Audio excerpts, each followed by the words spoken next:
Welcome to the deep dive. Today, we're really getting into some complex stuff. We're looking at Revelation chapter 12 through the lens of some very detailed theological notes. That's right. And our job, really, is to pull out the key insights. Who are the main players? What do they symbolize? What's the timeline here, according to these specific sources? Exactly. We want to help you see how it all kind of fits together into one narrative. Mm-hmm.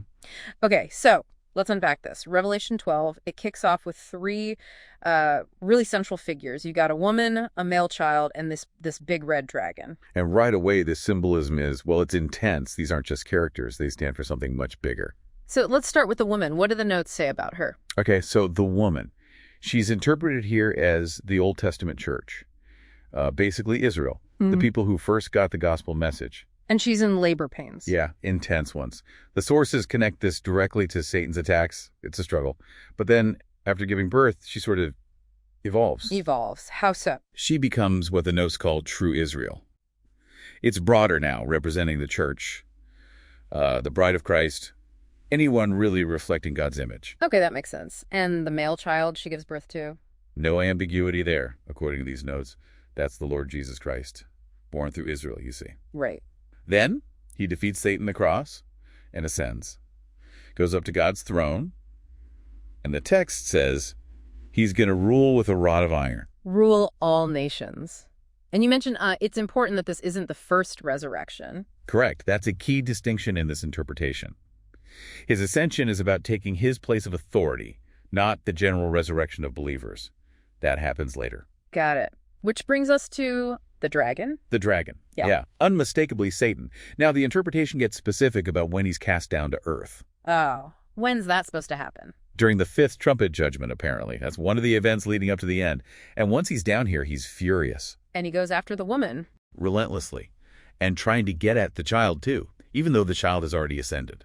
The threat remains, So the dragon's loose on earth. The woman needs safety. Where does she go? This is interesting. She flees, goes into the wilderness to a place God has prepared for her. For how long? For 1,260 days, which is 3.5 years. 3.5 years, okay. And crucially, these notes stress that this is the first half of the final prophetic week. That 7-year period people talk about. This is the first part of it. And what's happening during that time? While she's in the wilderness? It's not good.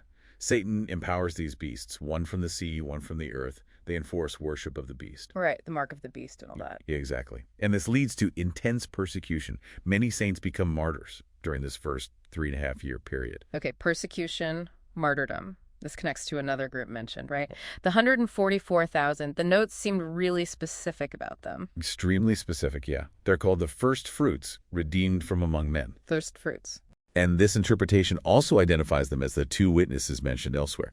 They get this special sealing back at the sixth seal event. A sealing? What does that mean, practically? It means they are, absolutely secure, incapable of falling away or betraying their faith. The notes make a really strong point here. What's that? It's claimed that if even one of those 144,000 failed, the entire created order, everything would be at risk. Wow. That emphasizes the certainty of God's promises, then. Absolutely. It highlights divine faithfulness, but also the critical role of these specific individuals. Their sealing also means something else is almost complete. Which is? The full number of martyrs, those witnesses who had to die for their faith.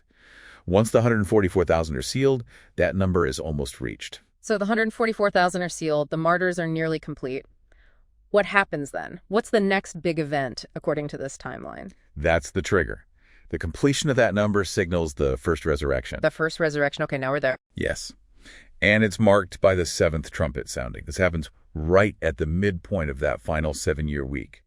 Right after the woman's 1,260 days in the wilderness. Midpoint. So 3.5 years in. And what does the first resurrection entail? The saints, believers, are raptured, taken up into the air. So they escape what's coming next. Precisely. They escape the 7 last plagues, the really severe judgments God pours out on the earth during the second half of that final week. Meaning only those who took the mark, who worship the beast, are left on earth for that final period of judgment. That's the implication of this interpretation, yes. Yeah. They face the full force of those final plagues. Okay. So wrapping this part up, This interpretation of Revelation 12 gives us a really intricate step-by-step picture.